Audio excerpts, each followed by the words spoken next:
രാജേഷ് ഒപ്പം ചേരുന്നു. രാജേഷ്, ആദ്യ ഹൈക്കോടതി വിധിയിൽ ധർമ്മരാജൻ ഒഴികെയുള്ള എല്ലാ പ്രതികളെയും വെറുതെ വിട്ടിരുന്നു. അതേ ഹൈക്കോടതി തന്നെ 24 പ്രതികൾക്ക് ഇന്ന് ശിക്ഷ നൽകിയിരിക്കുന്നു. പഴയ വിധിയിൽ നിന്ന് വ്യത്യസ്തമായി എന്തൊക്കെ കാര്യങ്ങളാണ് കോടതി കണ്ടെത്തിയിരിക്കുന്നത്?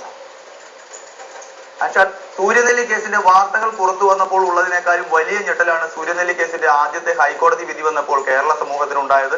എല്ലാ പ്രതികളെയും, ഒരു പ്രതി ഒഴികെ ബാക്കി എല്ലാ പ്രതികളെയും വെറുതെ വിട്ടുകൊണ്ടുള്ള ഒരു ഉത്തരവായിരുന്നു കേരള ഹൈക്കോടതിയിൽ നിന്നുണ്ടായത്. പ്രധാനമായും ആദ്യത്തെ വിധിയിൽ ഹൈക്കോടതി ചൂണ്ടിക്കാണിച്ചിട്ടുള്ളത് 3 കാര്യങ്ങളായിരുന്നു.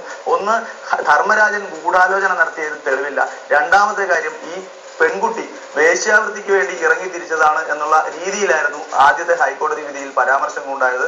മൂന്നാമത്തെ കാര്യം, ഈ പെൺകുട്ടിക്ക് ഏതെങ്കിലും തരത്തിൽ രക്ഷപ്പെടാനുള്ള അവസരങ്ങൾ ഉണ്ടായിട്ടും മനഃപൂർവ്വം ഈ പ്രതികളുടെ കയ്യിൽ നിന്ന് രക്ഷപ്പെടാതിരുന്നു എന്നുള്ളതും കോടതി ചൂണ്ടിക്കാണിക്കുകയുണ്ടായി. പക്ഷേ ഇപ്പോൾ ഹൈക്കോടതി പരിഗണിച്ചപ്പോൾ ഈ 3 കാര്യങ്ങളിലും പെൺകുട്ടിക്ക് അനുകൂലമായ ഒരു കണ്ടെത്തലുകളാണ് ഹൈക്കോടതി നടത്തിയിട്ടുള്ളത്.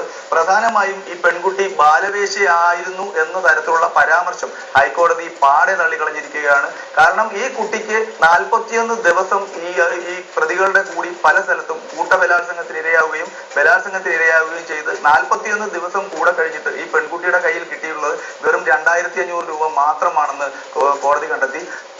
അതിൽ തന്നെ ഈ പെൺകുട്ടിയുടെ സ്വർണ്ണാഭരണങ്ങൾ ഈ ധർമ്മരാജൻ അടക്കമുള്ള പ്രതികൾ വാങ്ങി വിൽപ്പന നടത്തി എന്നുള്ളതും കോടതി കണ്ടെത്തി. മറ്റൊരു കാര്യം, ഈ പെൺകുട്ടിയെ സ്കൂൾ ഹോസ്റ്റലിൽ നിന്നും പുറത്തു കൊണ്ടുവരുവാനായി പ്രത്യേക ഗൂഢാലോചന നടത്തി ഈ 1-ാം പ്രതിയെ അതിനുവേണ്ടി നിയോഗിക്കുകയായിരുന്നു എന്ന് കോടതി കണ്ടെത്തി.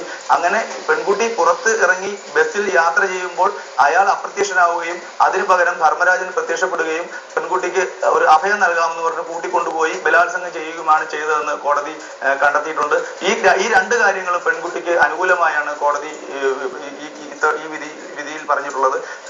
മൂന്നാമത്തെ കാര്യം, പെൺകുട്ടി രക്ഷപ്പെടുവാൻ ശ്രമിച്ചില്ല എന്നുള്ളത് വളരെ വ്യക്തമായിട്ട് പെൺകുട്ടിയുടെ മൊഴി പറയുന്നുണ്ട്.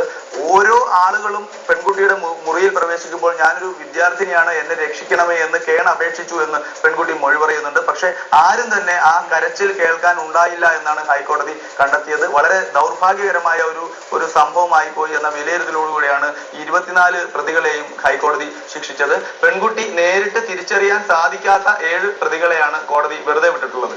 അൻഷാദ്. നന്ദി രാജേഷ്.